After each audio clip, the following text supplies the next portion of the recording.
You're strapped into a seat, canopy sealed above you. The engines spool up beneath you with a sound you feel in your chest before you hear it.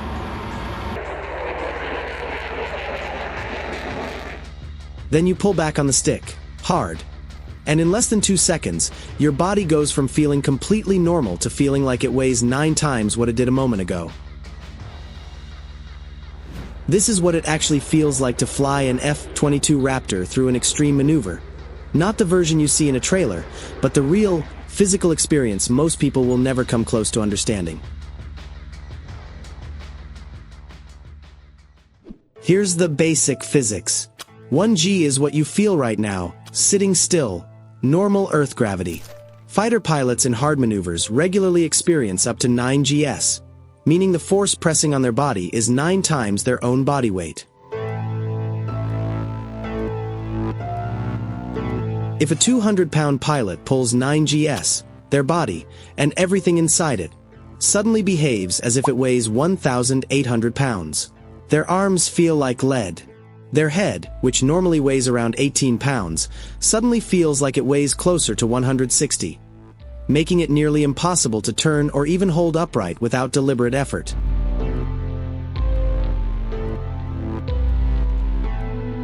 And it's not just about strength. It's about where your blood goes. Under positive G-force, blood is forced downward, away from the brain and toward the legs and feet, the exact same physics that makes a centrifuge work. Pilots describe the first sensation as their vision physically narrowing, edges dimming inward, a phenomenon they call tunnel vision.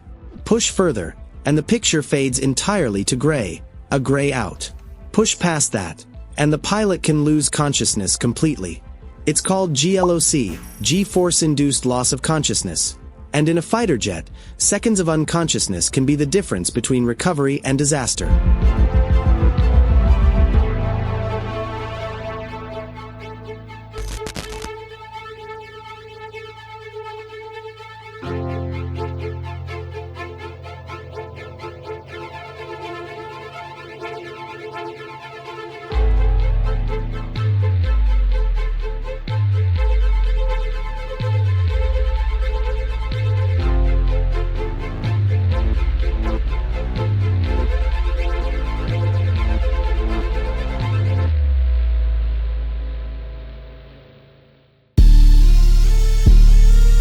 So how does a pilot stay conscious through this?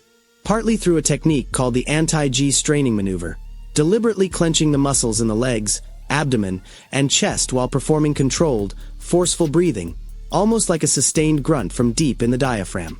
It physically forces blood back up toward the brain against the G-force trying to pull it away.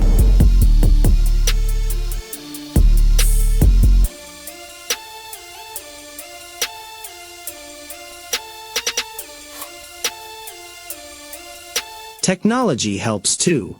Pilots wear G-suits, trousers lined with inflatable bladders that automatically tighten around the legs and abdomen under high G load, mechanically squeezing blood back upward.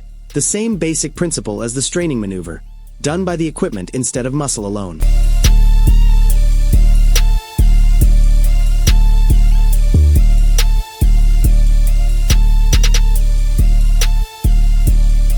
The F-22 itself is built with this problem in mind.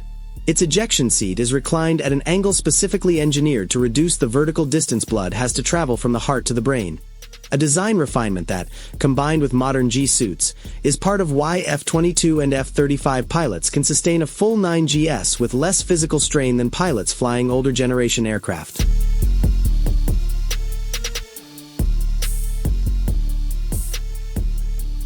Even with all of that, it doesn't feel comfortable.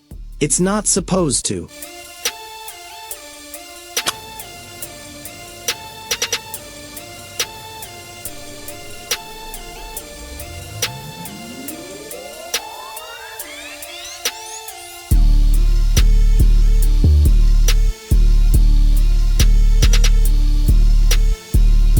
Here's what makes the F-22 physically different from almost every other fighter jet in the world. Thrust vectoring. Its engine nozzles can physically angle the direction of the exhaust, letting the aircraft point its nose in directions that would be aerodynamically impossible for a plane relying on wings and control surfaces alone. Only 2 aircraft in the U.S. military can currently do this: the F-22 Raptor and the Marine Corps' F-35B. It means a Raptor can point its nose almost straight up while still technically flying nearly level, a combination of angle and momentum that puts genuinely unusual stress patterns on a pilot's body, not just straightforward positive GS, but rapidly shifting forces from multiple directions at once.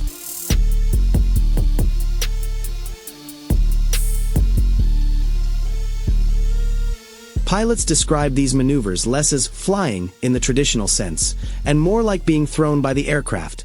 Deliberately, controllably, but violently.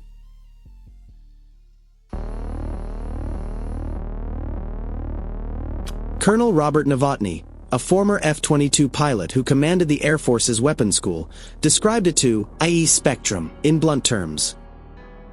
To someone flying it for the first time, he said, it's crushing, an eye-opening, almost overwhelming physical event.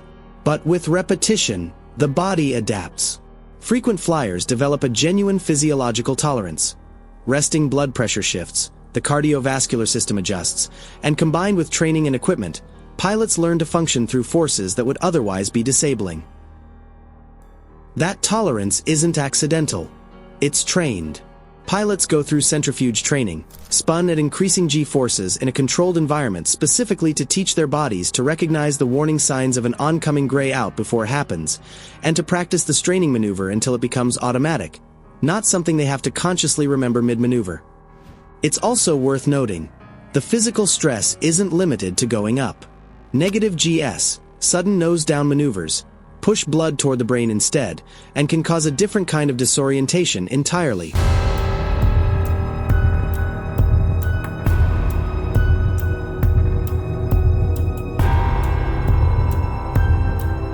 So what does it actually feel like to fly an F-22 through an extreme maneuver?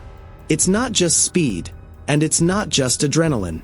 It's your own body being pushed to the edge of what a trained human being can physically withstand, repeatedly, deliberately, on purpose, by a pilot who has spent years training specifically to stay conscious and precise while it happens.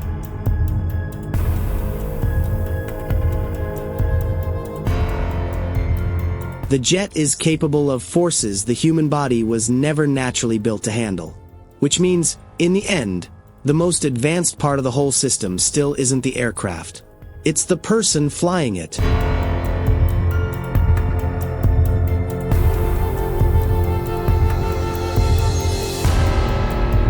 If you want more stories that go past the spec sheet and into what it's actually like to fly these machines, subscribe. There's more coming.